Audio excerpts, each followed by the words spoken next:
नमस्कार मित्रों, मैं पूजा अपने यूट्यूब चैनल पर आज लेकर आई हूँ कार्तिक मास व्रत कथा का छठवां अध्याय।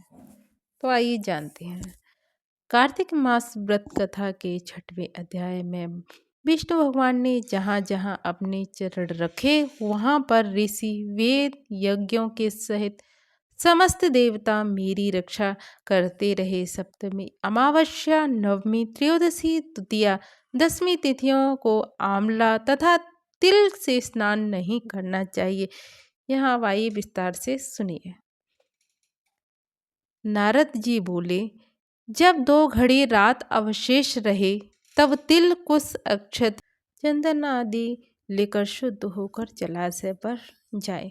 नहर की अपेक्षा क्रम से 10 गुना झरना में, झरना से 10 गुना नदी में और नदी से 10 गुना संगम पर स्नान करने से फल कहा है, और तीर्थ में स्नान करने से इनका दूना फल कहा गया है।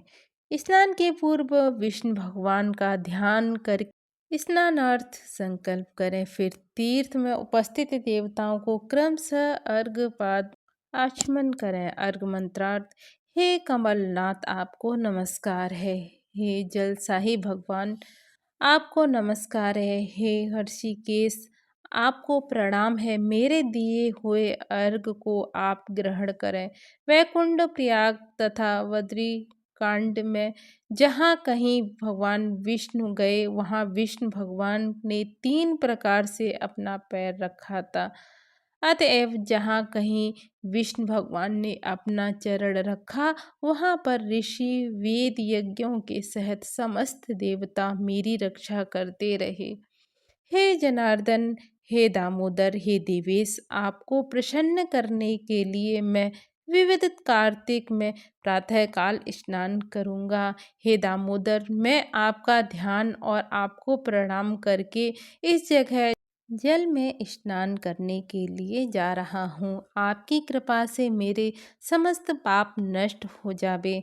हे हरे, कार्तिक मास में व्रत तथा विधि पूर्वक स्नान करने वाला मैं अर्घ देता हूँ। आप राधिका के सहित ग्रहण करें।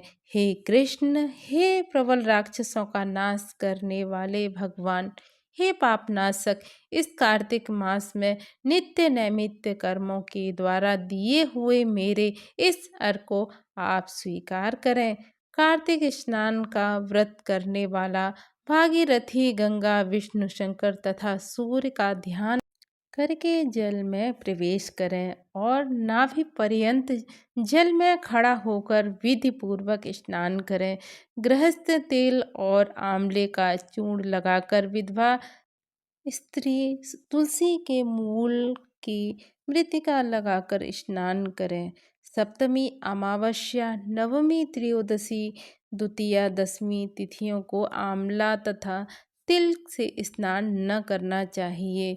प्रथम मल स्नान करके पुनः मंत्र स्नान करें। स्त्री को शूद्र वेदोक्त मंत्रों से स्नान न करें।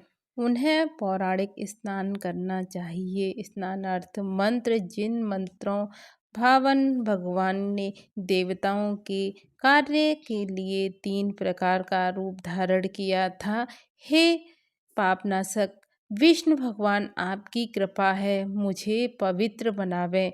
विष्णु की आज्ञा से कार्तिक व्रत करने वाले की समस्त इंद्रादिक देवता रक्षा करते हैं, अतः वे सब मुझको पवित्र को बीजों, रहस्यों तथा यज्ञों सहित समस्त वेदों के मंत्र, कश्यपादिक ऋषि, इंद्रादिक समस्त देवता मुझे पवित्र करें। गंगादिक सभी नदियाँ, संपूर्ण तीर्थ, सातों समुद्र और समस्त जलाशय हमको पवित्र करें। अदिति आदि सती नारियां, यस्त सिद्ध सर्प, सब औषधियों, 3 लोक पर्वत मुझे पवित्र करें। इन मंत्रों को कहकर स्नान करने के पश्चात व्रती हाथ में पाविह धारण करके देवता, ऋषि, मनुष्य तथा पिता का विधिवत तर्पण करें। कार्तिक मास में पितृ तर्पण करते समय जितने भी तिल तर्पण में रहते हैं उतने वर्ष पर्यंत व्रती के पितृगण स्वर्ग में निवास करते हैं। तत्पश्चात व्रत करने वाला जल से निकले शुद्ध कपड़ा पहने और प्रातःकाल सब कृत्यों से निवृत्त होकर पुनः भगवान विष्णु जी का पूजन करना चाहिए। समस्त तीर्थ के संपूर्ण देवता का स्मरण करके भक्ति पूर्वक सावधान होकर चंदन फूल और फल सहित भगवान विष्णु को अर्घ देवें।